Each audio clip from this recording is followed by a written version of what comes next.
Have you ever realized that there are vultures that love to remind you why you are free? Because there were South Africans who come to Nigeria, and then we sponsored. Even our government at that time supported them.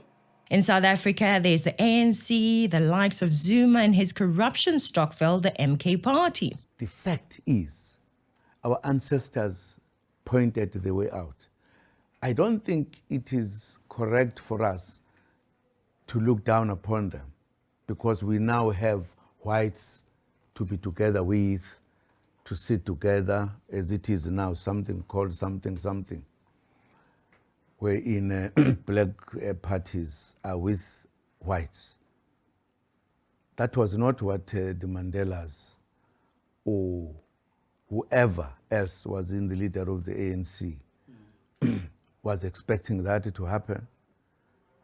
I thought you guys by this time would have realized how correct we are when we say we're rescuing, not just rescuing Ramaphosa, no, rescuing the ANC. They didn't form the ANC. And we needed to do so to take power. But have you noticed that the IFP does not use that as a talking point? And yet the IFP was right there in the struggle. Whether you like it or not, it was there. The IFP was in fact a project that was started by the ANC when they wanted to grow the fight against apartheid along cultural lines. You know, tribalism. But the fact is, IFP was right there. Even though they later fought among themselves, IFP played a role in the fight against apartheid. No matter what, did you notice that the IFP does not try to scare voters with the language of apartheid like the other parties do? Have you noticed that the only parties that do that are parties like the ANC, the MK party, and the EFF? The communists are the ones that are trying to scare us with the struggle language and the apartheid ghosts. Although they don't talk about it like the other parties, the Inkatha Freedom Party was there. Helen Suzman was there as a solitary voice in Parliament shouting against the apartheid policies during the 60s. Being labelled a sellout by fellow whites, she formed the Progressive Party, which first got one seat in Parliament. With that one seat, she made sure that the racists in Parliament would never know peace. She fought for equality and freedom for all. She was right there fighting for black people. There's no other reason, ladies and gentlemen, for the raids on Crossroads. Raids with dogs and batons and tear gas.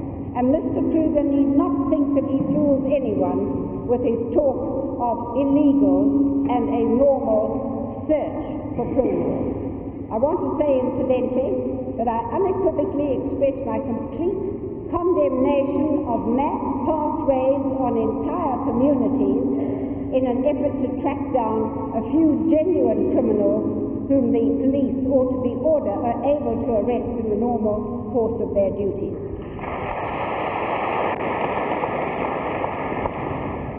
And I say to you that the true patriots are yourselves. They are all the people in South Africa who care what happens to all the people in South Africa, who care about voteless, defenseless people who are exposed to the bully boys of the Ministry of Police.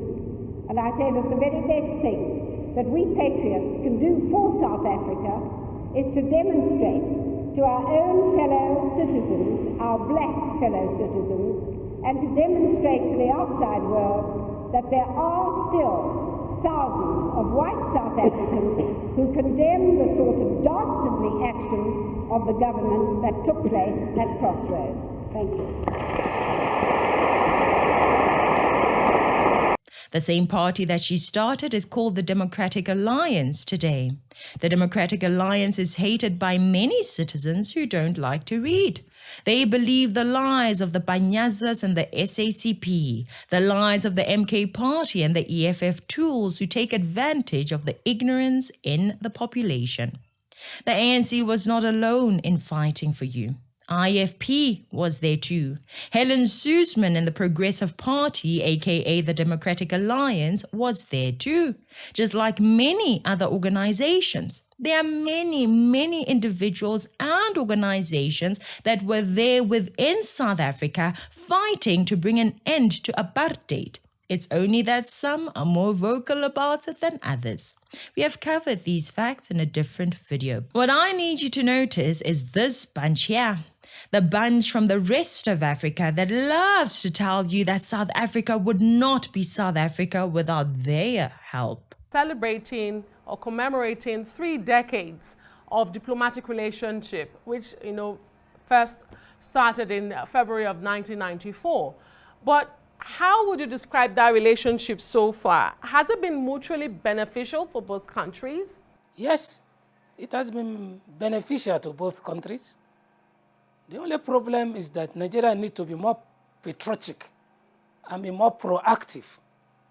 Because for South Africa to become independent, we play a great role, both economically, financially, intellectually. Because there were South Africans who come to Nigeria, and then we sponsored. Even our government at that time supported them so that the apartheid can end. So we should have an upper hand.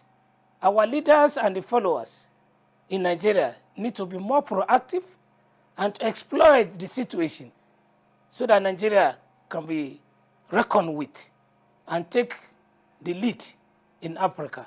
Of greater note is this loudmouth from Zimbabwe who just can't keep quiet about how ZANU-PF helped South Africa. When Miriam Makeba left, people like Yuma Sekela left, they emigrated into Africa, and then sometimes they would also go to the West.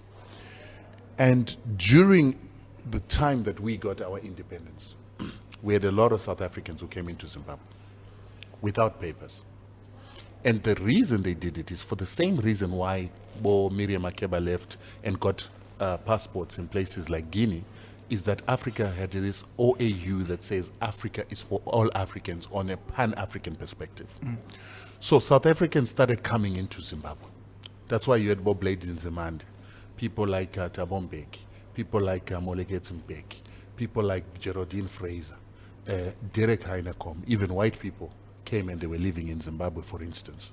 Others were in Mozambique, others were in Zambia. People like Joe Modise were between Zimbabwe and Angola, and sometimes he would also be found in Mozambique because he was coordinating the camps. There is one thing that I know. Whenever people tell you to remember how much they helped you in the past, it's usually because they want something that you have now. The Zimbo guy just can't shut up. He even calls Zimbabwe South Africa's older brother. But my message is to you, Azania. It is to you, the children of South Africa. And it is from us, your big brothers, speaking to you because of experience. There is nothing new that South Africa is going through that we've never seen before.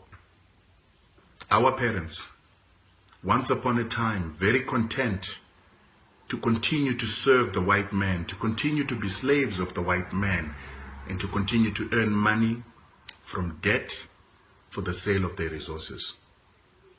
Once upon a time, our parents thought that success was selling their children's futures, their children's heritage, their children's land and resources to the white man for them to be able to drive nice cars, have TVs, and send their children to expensive schools. But today, Zimbabwe has had to pay the price for the comfort that our parents had. There is no revolution without suffering.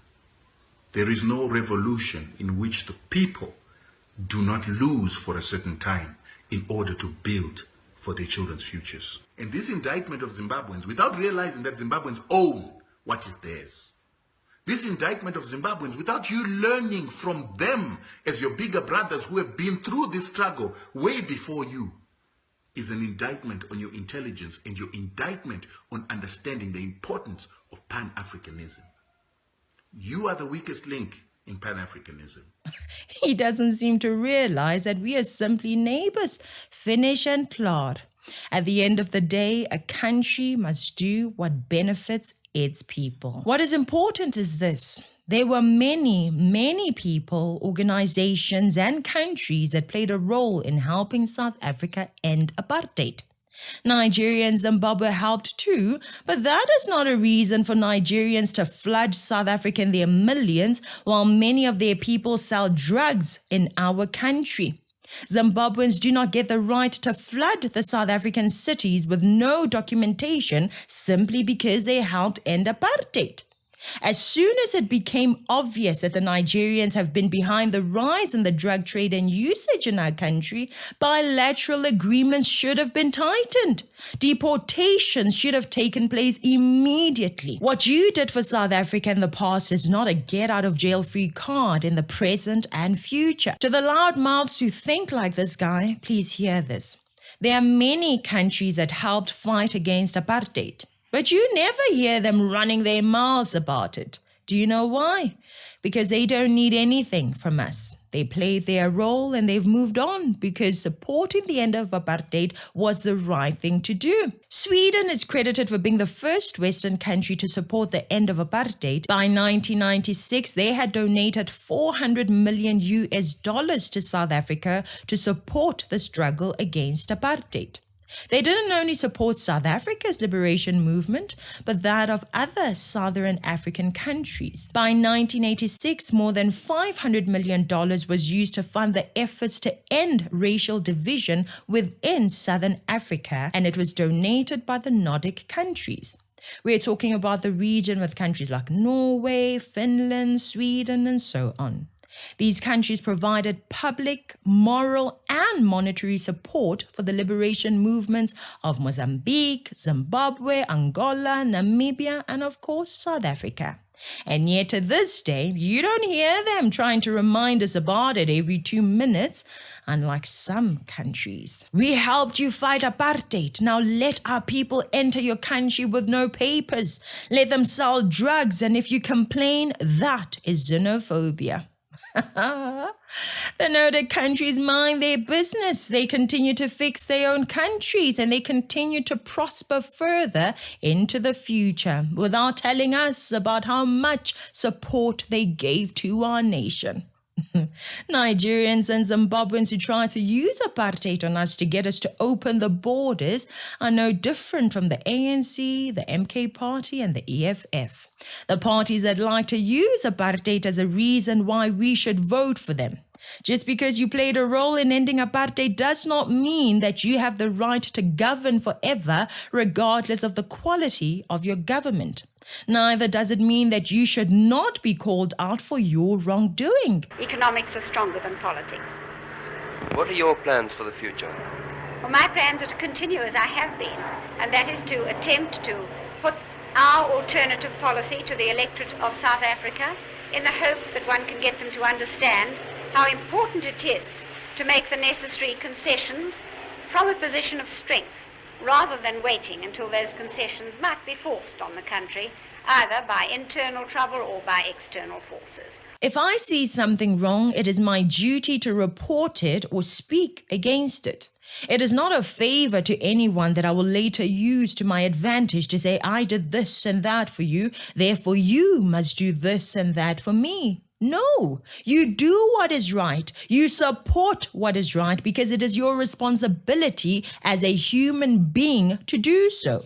And if the country is unfair towards a particular race, it is the duty of the people of all races to rise and fight against that injustice. It is not a favor to them. It is the right thing to do. It is your responsibility.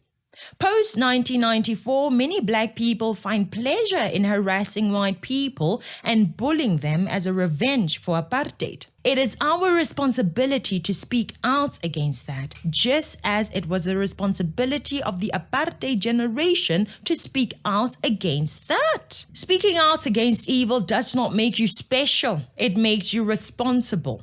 Helping people in one season does not mean you get to lord it over them in another season. Simply because you're an ally to me does not mean that I should support and condone everything that you do. Yes, you help me, but if you're doing something wrong, I will not shut up about it simply because you once helped me. No ways. Those are dangerous, manipulative relationships that no one should remain in. The ANC wants South Africa to stand with Russia and Palestine all the time and on everything, even the wrong things. They act as if they were the only ones who stood up in support of our country when they were not. And even if they were, we still should not support them in wrongdoing. Let's stand for the truth and support issues and countries on a case-by-case basis. Let's support issues based on facts and evidence, not just to support some of our allies, not just to be hateful towards specific countries and races forever as if we don't have brains. God has given us brains. Let's use them to think. Anyway, that's it for today. In case you missed our post on the YouTube community posts, the Citizen Concerned website is officially live. So please visit citizenconcerned.co.za to learn more about what we do, see how you can support us, and buy a t-shirt for yourself and your loved ones. Thank you so much for watching. I'm Katlego. This is Citizen Concerned. And until next time, beware of the comrades.